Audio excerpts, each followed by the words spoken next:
एक जंगल में बहुत मेहनती किसान रहता था जिसका नाम कालू कौवा था। उसने अपने खेत में करेले की खेती कर रखी थी। कड़ी धूप में उसने खेतों में काम किया और परिणाम स्वरूप उसकी बहुत अच्छी फसल हुई। उस करेले की फसल को देखकर किसान कालू कौवा बहुत खुश था, क्योंकि फसल कटने का समय आ गया था। इसी बीच खेतों में रानो चिड़िया ने अपना घर बना लिया था। उसके बच्चे अभी बहुत छोटे थे। उसके पास और कोई रास्ता नहीं था सिवाय उस किसान के खेत में घर बनाने के, क्योंकि बरसात का मौसम भी चल रहा था। एक दिन मैं आज बहुत खुश हूँ। मेरी कड़ी मेहनत रंग लाई। इतने महीनों बाद मुझे यह करेले की फसल मिली है। इन्हें तोड़कर मैं बाजार में अच्छे दामों में बेचूंगा। कल मैं अपने बेटे जग्गू के साथ खेत में आऊंगा, फिर हम सोचेंगे कैसे क्या करना है। फिर अगले दिन किसान अपने बेटे जग्गू के साथ करेले के खेत पर आया और उसने अपने बेटे से कहा, देखो जग्गू बेटा, हमारे करेले की खेती कितनी अच्छी हुई है। मेरी दिन रात की मेहनत रंग लाई है। बस हम यह करेले सही समय पर तोड़कर इन्हें बाजार में बेच दें, ताकि हमें इसकी कीमत मिल सके।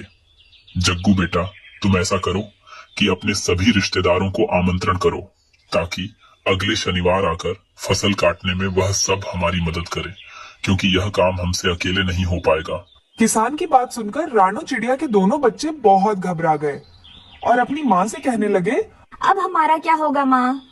अभी तो हम पूरी तरह से उड़ने लायक नहीं हुए हैं। माँ, हम यहाँ से कहाँ जाएंगे? अगर किसान ने फसल काट दे तो हम बेघर हो जाएंगे। आपने कुछ सोचा है या नहीं? माँ, मुझे तो बहुत डर लग रहा है। तभी उनकी माँ रानो चिड़िया ने अपने बच्चों को समझाते हुए कहा, मेरे बच्चों, तुम दोनों चिंता मत करो। जो दूसरे के सहारे चलते हैं उसकी कोई मदद नहीं करता। हमें इस घर से कोई निकाल नहीं पाएगा। तुम दोनों बिना डरे आराम से रहो। मैं हूँ ना, मैं तुम दोनों को कुछ नहीं होने दूंगी। अगले शनिवार जब बाप बेटे अपने खेत पर पहुँचे तो वहाँ कोई भी रिश्तेदार नहीं आया था। ये देखकर उन दोनों को बहुत निराशा हुई। तभी किसान कौवा ने अपने बेटे से कहा, बेटा, ये रिश्तेदार पक्षी क्यों नहीं आए अभी तक? मैंने इन्हें बुलाने के लिए कहा था ना, पर ये आए क्यों नहीं? चलो कोई नहीं।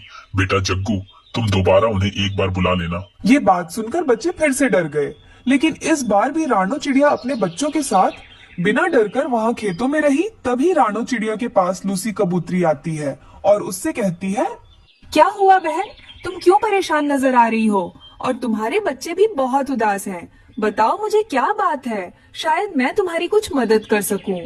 लूसी बहन, मैं क्या बताऊं, हम बेघर हैं। बहुत तेज बरसात की वजह से मेरा घोंसला टूट गया था। मैं अपने अंडों को लेकर यहाँ इस खेत में आ गई। अभी मेरे दोनों बच्चे बहुत छोटे हैं और वो उड़ना भी नहीं जानते। अच्छा रानो बहन, मैं एक बार उस किसान से बात करके देखती हूँ, शायद वह तुम्हारी मदद कर दे।